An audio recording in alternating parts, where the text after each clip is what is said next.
नमस्कार, आप देख रहे हैं उत्तराखंड का लोकप्रिय डिजिटल न्यूज चैनल पहाड़ टीवी और मैं हूं आपके साथ स्मिता पटवाल।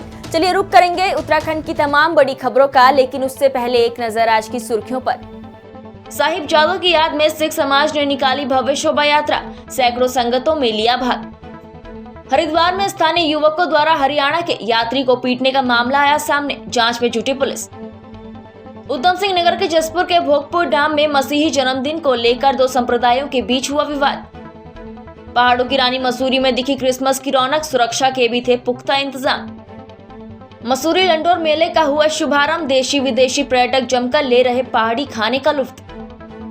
देश के पूर्व प्रधानमंत्री और भारत रत्न स्वर्गीय अटल बिहारी वाजपेयी की जयंती के अवसर पर कल 25 दिसंबर को भाजपा कार्यकर्ताओं ने चित्रों श्रद्धांजलि अर्पित। साथ ही शुभ अवसर पर प्रदेश सरकार के द्वारा बंगाली बहुल क्षेत्र में सरकारी स्कूलों में बांग्ला भाषा पढ़ाई जाने की घोषणा से भाजपा से जुड़े बंगाली समाज के लोगों ने एक दूसरे को मिठाई खिलाकर हर्ष व्यक्त किया। टिहरी के जिला सहकारी बैंक की चतुर्थ श्रेणी की अभ्यर्थियों की भर्ती प्रक्रिया विवादों के 6 महीने बाद शुरू हो गई है। इसी के तहत इन दिनों टिहरी के जिला सहकारी बैंक में चल रही जिला सहकारी बैंक के 35 पदों की भर्ती के लिए 1857 अभ्यर्थियों ने आवेदन किए हैं, जिसमें 750 अभ्यर्थी शारीरिक नाप जोख में क्वालिफाई कर पाए हैं, जिसके बाद सभी 750 क्वालिफाई अभ्यर्थियों की मौखिक साक्षात्कार आज 26 दिसंबर तक जिला सहकारी बैंक नई टिहरी में आयोजित की जा रही है। आज टिहरी सहकारी बैंक का इंटरव्यू द्वितीय दिवस है और सबसे पहले तो मैं उत्तराखंड सरकार के यशस्वी मुख्यमंत्री पुष्कर सिंह धामी जी और सहकारिता मंत्री डॉक्टर धन सिंह रावत जी का धन्यवाद करता हूं कि आपने पूरे प्रदेश में बहुत लंबे समय से भर्ती नहीं हो पा रही थी और इतने अपने बेरोजगार भाइयों को रोजगार देने के लिए जो एक भर्ती निकाली है, आपका धन्यवाद भी करता हूँ और पूरे सहकारी परिवार की तरफ से धन्यवाद ज्ञापित करता हूँ। आज पूरे प्रदेश में प्रक्रिया चल रही है, इसके तहत हमारा द्वितीय दिवस है और मैं सब लोगों से, विशेषकर अपने युवा साथियों से, बहनों से, उनके भाव से भी कोई भरोसा दिलाना चाहता हूँ कि जिला सहकारी बैंक टिहरी में जो भी भर्ती होगी 100% पारदर्शी होगी।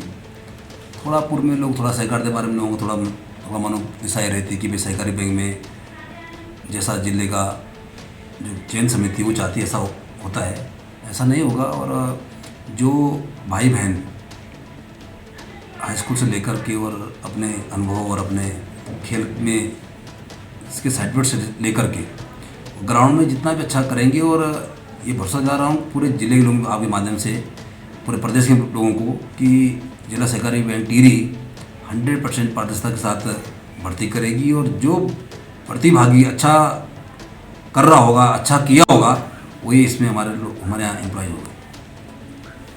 हरिद्वार में स्थानीय युवकों द्वारा हरियाणा के यात्री को पीटने का मामला सामने आया है। बताया जा रहा है कि स्थानीय युवकों और हरियाणा के यात्रियों के बीच किसी बात को लेकर विवाद हो गया। विवाद इतना बढ़ गया कि यात्री को दौड़ा कर पीटा गया। मारपीट की इस घटना का वीडियो भी सोशल मीडिया पर वायरल हो रहा है, जिसमें कुछ लड़के एक युवक को बेरहमी से पीटते हुए नजर आ रहे हैं। सीओ सिटी शेखर सुयाल का कहना है कि मामले में पुलिस को कोई शिकायत नहीं मिली है। हालांकि मारपीट की घटना पर पुलिस नियमानुसार कार्रवाई करेगी।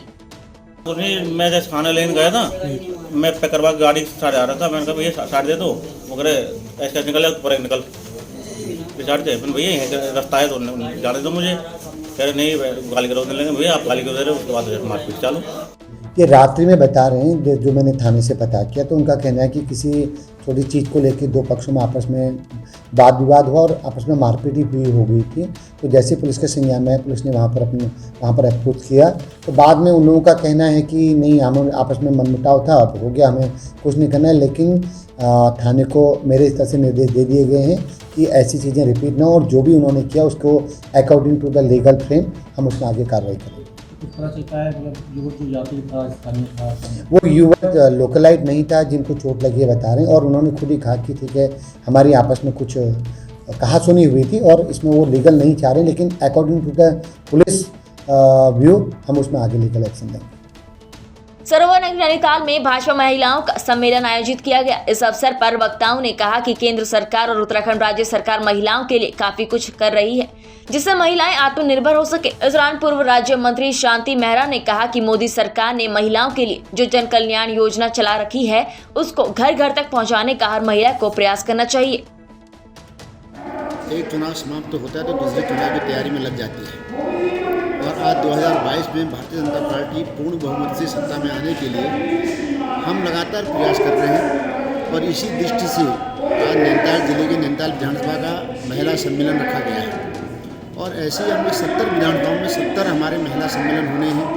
महिला सम्मेलन ही नहीं बल्कि युवा मोर्चे के सम्मेलन, अल्पसंख्यक मोर्चे के सम्मेलन, किसान मोर्चे के सम्मेलन, ओबीसी मोर्चे के सम्मेलन, ये सब मोर्चों के सम्मेलन हम 70 के 70 विधानसभाओं में करने वाले हैं और इसके माध्यम से जो भी हमारी केंद्र और प्रदेश सरकार की जो कल्याणकारी योजना है उनके बारे में जनता तक इस संदेश को पहुंचाना और जनता से आग्रह करना कि भारतीय जनता पार्टी देश और प्रदेश की हित वाली पार्टी है और इसके जितने भी काम किए आज मोदी जी ने केंद्र में, जिनका भी लाभ आज जनता को मिल रहा है, उस सब के बारे में ठीक और उचित जानकारी अपने महिला मोर्चा के माध्यम से, युवा मोर्चा के माध्यम से या अन्य मोर्चों के माध्यम से हम जनता तक पहुंचा रहे हैं और निश्चित तौर पर 2022 में भारतीय जनता पार्टी पूर्ण बहुमत के साथ सत्ता में वापस आएगी।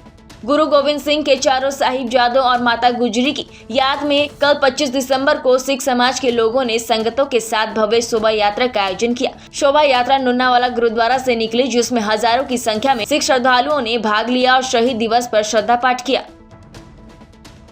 ये जिन्होंने सिख धर्म के लिए अपने परिवार वार दिया, धन श्री गुरु गोविंद सिंह जी महाराज जी के सर्वंश दानी के शहीदी पर्व मनाया जा रहा है उनके बच्चों के प्रति।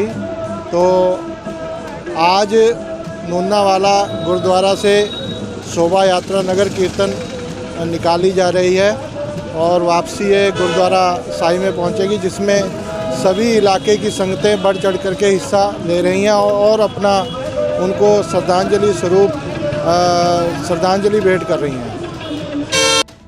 मसूरी छावनी परिषद के तत्वाधान में ग्रीन लीफ के सहयोग से 4 दुकान में आयोजित लंडोर मेले का शुभारंभ किया गया। मेले में पर्यटकों और स्थानीय निवासियों की भीड़ जुटी, जिसमें देशी विदेशी पर्यटकों ने जमकर पहाड़ी खाने का लुत्फ उठाया। मशहूर लेखक गणेश शैली ने कहा कि इस तरह के मेले से हमारी संस्कृति के साथ ही पहाड़ी खाने और पहाड़ी वस्त्रों को बढ़ावा मिलता है। निश्चिंत ही छावनी परिषद द्वारा आयोजित लंडोर मेले में देशी पर्यटक उत्तराखंड की सांस्कृतिक विरासत से रूबरू हो रहे हैं। उन्होंने कहा कि इस तरह के आयोजन निरंतर होते रहने चाहिए। आने वाले समय में जिस तरह से ये हमने काम किया है लॉकडाउन में, फोटोग्राफ्स मैंने दर्शाए हैं पूरे मसूरी के, कैसे बंद था, कैसे हम लोगों ने डॉग्स को फूड खिलाया करा, तो उसकी एग्जीबिशन मैंने यहाँ पे लगाई है लंडोर मेला में। और मैं समझता हूँ आगे आने वाले समय के लिए भी सतर्क करना होना चाहिए हमें कि ऐसा कोई वेरिएंट ना आए मसूरी में, कोई ऐसा कोरोना का कोई ना आए और ऐसा बंद देखने को हमें कभी जीवन में ना मिले। बंद रहना बहुत ज़रूरी है। अभी से मास्क लगाना शुरू करें, सब करें। जो स्थिति आगे आने वाली है बहुत ख़तरनाक है, कह नहीं सकते हैं कि हम नहीं चाहते कि मसूरी में दोबारा ऐसा लॉकडाउन हमें देखने को मिले और मैं इस प्रकार की फोटो खींचूँ। पुराना एक महराज फैजाबादी का शेर है कि न जाने कितने चरागों को मिल गई शोहरत, न जाने कितने चरागों को मिल गई शोहरत एक आफताब के बेवक्त डूब जाने से। तो जब हम लोग जगह खाली करते हैं, स्वेच्छा से करते हैं या मजबूरी में करते हैं, तो वो जगह तो कभी ना कभी भरी जाती है। वो जगह कभी कभी ऐसे चीज़ों से या लोगों से भर जाती है कि ऐसा लगता है कि वो जगह खाली रहती तो अच्छा था। अगर पहाड़ी खाने को हम लोग तब ले लेते, अगर हम अपने लोटे को, कसैंडी को, भड्डू को संभाल लेते, मिर्जई को संभाल लेते, तो शायद आज हम जो वेस्टर्नाइजेशन की बात करते हैं वो उतनी प्रॉम्प्टली नहीं होती, उतनी चमकदार तरीके से ना होती, और जगह का खाना होता तो पहाड़ी खाना भी होता। तो उस जगह को मेरा भरने का प्रयास रहता है। बस आप सब लोगों के आशीर्वाद से घोषणाएं करती है सुनवाई, सरकार कुछ नहीं करती। सरकार 2 सूरतों में काम करती है। आज 21 साल का जवान उत्तराखंड है। अगर सरकार चाहती तो क्या ये उत्तराखंड का खाना ब्रांड ना बन गया होता? जबकि हम लोग कहते हैं कि हम पहाड़ी लोग ही दुनिया भर के किचन में, लॉस वेगास से शिकागो से दिल्ली से मुंबई तक सब पहाड़ी लोग ही हैं जो किचन को चला रहे हैं, पर हम ना अपने पहाड़ी बर्तनों को संभाल पाए। साल बाद कर रहे हैं ये लैंडो मेला। 2 साल तो पैंडमिक की वजह से नहीं कर पाए, और अब की बार बड़े ध्यान से सारे कोविड प्रोटोकॉल्स को मानते हुए मास्क मैंने इंटरव्यू के लिए उतारा है और मास्क लगाए हुए सब ध्यान से अपना दूर दूर से लोग आए हैं और लैंडो मेला एक बहुत ही अच्छा प्रयास है गवर्नमेंट अथॉरिटीज़ और लोकल लोगों का ताकि हमारा कल्चर शोकेस हो सके। एक उसमें रॉक के शेप में शिलाजीत और ये अरसे बना रखे हैं, रोड बना रखे हैं, जो सारे पहाड़ी चीज़ें हैं जो स्पेशल टू द माउंटेन्स हैं जो, और वो सब अवेलेबल है यहाँ इस समय। 7वां मैं कह रहा था जैसे कि 7वां एडिशन है ये और 7वें वर्ष में इसका अर्धकुंभ सा हो गया है ये लड्डू मेला का।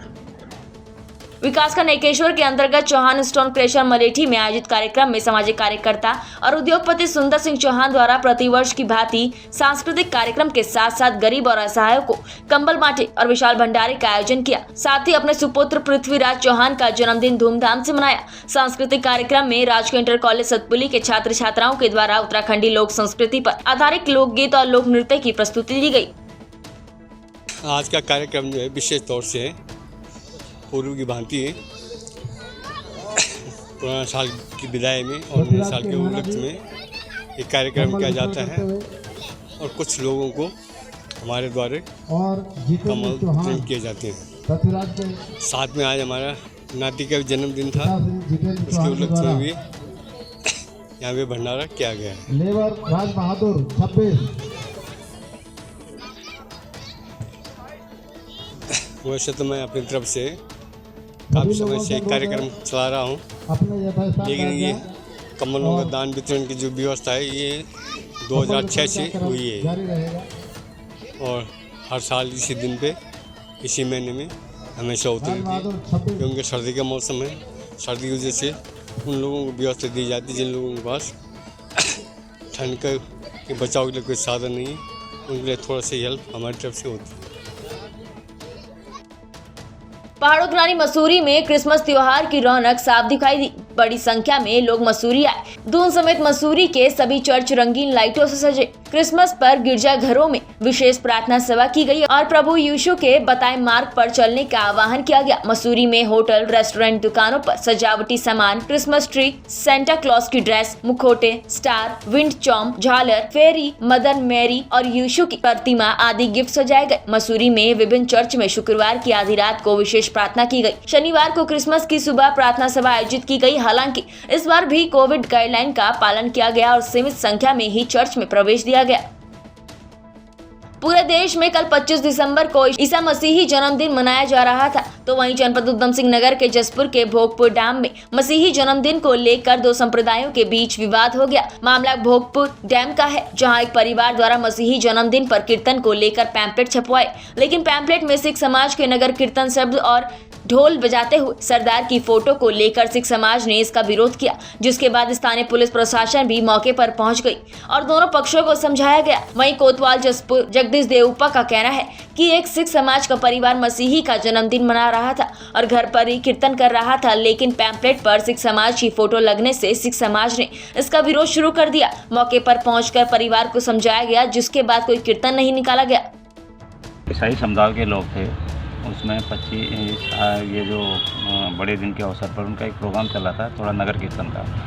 उसमें जो उनको पैम्पलेट छपवा रखे थे उसमें एक ढोलक बजाते हुए एक सरदार जी की फ़ोटो डाल रखी थी। तो उस चीज़ को लेकर के जो बेसिकली जो हिंदू और सरदार लोग थे, कम्युनिटी के लोग थे, वो थोड़ा नाराज़ थे कि अपना कुछ भी कर रहे हैं पर ये फ़ोटो हटाएँ इसमें से। तो हम लोगों ने उनसे वार्ता की, तो उसमें कुछ जो उनके अनुयायी थे वो भी सरदार भी थे। उन्होंने कहा जी हाँ, मैं इस चीज़ से हम लोग अपने धर्म को नहीं छोड़ा था हमने, बट ये है कि हम आस्था ज़रूर रख रहे हैं इसमें, क्योंकि कुछ हमारी पारिवारिक चीज़ें ऐसी हुई थी जो हमने इलाज करवाए, ये करवाए वो करवाए, ठीक नहीं हुई। तो उसकी वजह से अब हमने जब इस आस्था इसमें वो की तो हम वो ठीक हो गए। तो हमारी ये आस्था है, धर्म हमने परिवर्तन नहीं कर रखा। तो उस चीज़ उन लोगों से वार्ता करते गई थी और वो पोस्टर से उसको हटाने के लिए कह दिया था उसे। तो उस संबंध में फिर उन्होंने कहा कि हम उसका जो नगर कीर्तन निकालने का हमारा कोई प्रोग्राम नहीं है, हम केवल जो है अपने घर पे कीर्तन करेंगे। तो घर पे कीर्तन कर सकते हैं, हमने उनको अलाउ कर दिया था। विकासखंड मुंसियारी के तल्ला जोहार क्षेत्र डोर में कल 25 दिसंबर से क्रिकेट टूर्नामेंट का आगाज शुरू हो गया है। मैच के उद्घाटन समारोह में मुख्य अतिथि क्षेत्र विधायक हरीश धामी ने फीता काटकर मैच का शुभारंभ किया। वहीं क्षेत्रीय विधायक हरीश धामी के क्रिकेट मैदान में पहुंचते ही क्रिकेट प्रेमियों में धामी के प्रति खासा उत्साह दिखा। मुंसियारी से भाजपा में डॉक्टर दुर्गा प्रसाद ने प्रदेश संगठन महामंत्री को पत्र भेजकर अपनी दावेदारी पेश की। उन्होंने कहा कि जब से भाजपा में आए हैं, धारचूला विधानसभा में भाजपा मजबूत हुई है। राष्ट्रीय और प्रदेश संगठन के द्वारा जो भी कार्यक्रम चलाए गए उसको सफल बनाने में डॉक्टर दुर्गा प्रसाद अग्रणी रहे। बता दें कि धारचूला विधानसभा में 2017 के चुनाव में अपने निर्दलीय प्रत्याशी के रूप में अपनी ताकत दिखा चुके डॉक्टर दुर्गा ने अब भाजपा से टिकट की दावेदारी पेश की है। उन्होंने संगठन को बताया कि इस विधानसभा में 40% से ज्यादा शिल्पकार समुदाय के वोटर हैं, जिसमें शिल्पकार समुदाय के वोट और भाजपा के केटर वोटर एक हो जाएं तो भाजपा को जो सीट 21 सालों से नहीं मिली वह सीट भाजपा के झोली में आ जाएगी। मिशन 2022 आज मैंने धारचूला विधानसभा में अपने प्रतिभाग करने के लिए दावेदारी की है भारतीय जनता पार्टी में। और मिशन 2022 एक सामान्य कार्यकर्ता की जीत है और सामान्य कार्यकर्ता ही भाजपा में अपने टिकट की दावेदारी करता है। तो मैं भी एक सामान्य कार्यकर्ता के नाते आज मैंने भारतीय जनता पार्टी में धारचूला विधानसभा से टिकट की दावेदारी की है। भारतीय जनता पार्टी एक ऐसी पार्टी है जहां पे सामान्य कार्यकर्ता को राष्ट्रीय अध्यक्ष, प्रदेश अध्यक्ष, मुख्यमंत्री, प्रधानमंत्री बनाए जाते हैं। और इस धारचूला विधानसभा में एक फॉर्मूला हमने संगठन को दिया है। अगर उस फॉर्मूले पर अगर काम किया जाए तो हम इस धारचूला विधानसभा में भाजपा का झंडा इस बार लहराएंगे। और उम्मीद है कि संगठन मेरे इस फॉर्मूले को विश्वास कर मुझे इस सीट से दावेदारी के लिए टिकट देगी।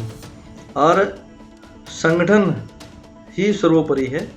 संगठन का जो भी निर्णय होगा उसके लिए मैं इस विधानसभा में कार्य करने के लिए तैयार रहूँगा। धन्यवाद।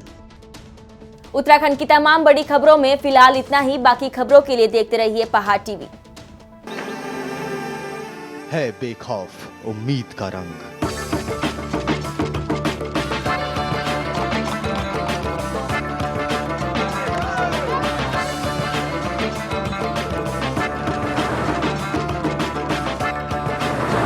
है आस्था भी।